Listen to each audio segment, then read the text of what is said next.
ചെടി നിറയെ പൂക്കളുമായി white, pink, red, lavender, purple നിറങ്ങളിലൊക്കെ പെൻഡാസ് മിക്ക വീടുകളിലും ഉണ്ടാവും.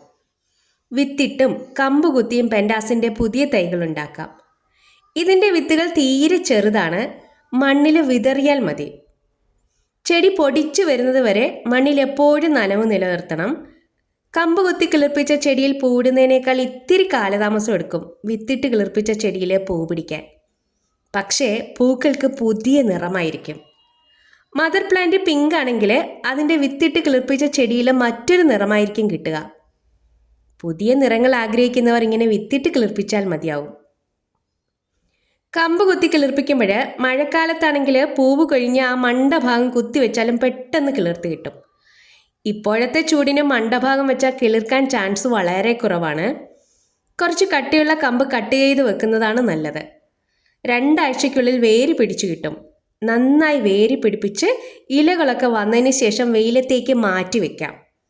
ചെടി നിറഞ്ഞു പൂവിടണമെങ്കിൽ നല്ല വെയിൽ വേണം. വെയിൽ കിട്ടുന്നിടത്തോളം തന്നെ വെള്ളവും വേണം. ചെടിയുടെ ചുവട്ടിൽ എപ്പോഴും ഈർപ്പം വേണം. ഈ ചൂടിന് ചെടി 2 നേരം നനയ്ക്കുന്നതാണ് നല്ലത്. വാടിയ പൂങ്കുലകൾ കട്ട് ചെയ്ത് കൊടുത്താൽ പുതിയ തളിർപ്പുകൾ വന്ന് ചെടി നിറഞ്ഞു പൂക്കും. പ്രൂൺ ചെയ്തില്ലെങ്കിൽ കമ്പുകൾ നീണ്ടു വളർന്നു പോകുമെന്നല്ലാതെ ഒരു ഭംഗിയും ഉണ്ടാവില്ല. ഈ ചെടിയിൽ വിത്തുകളുണ്ട്. സാധാരണ ഇങ്ങനെ നിർത്താറില്ല. പൂക്കൾ കൊഴിഞ്ഞാൽ കട്ട് ചെയ്ത് കളയുകയാണ് ചെയ്യുന്നത്. ഞാനിത് വിത്താകാൻ വേണ്ടി നിർത്തിയതാണ്. ഇത് നന്നായി ഉണങ്ങി പാകി കിളിർക്കുന്ന ചെടിയിൽ എന്ത് നിറമാകും പൂക്കൾക്കെന്ന് അറിയാമല്ലോ. വീഡിയോ ഇഷ്ടമായാൽ ഒരു ലൈക്ക്.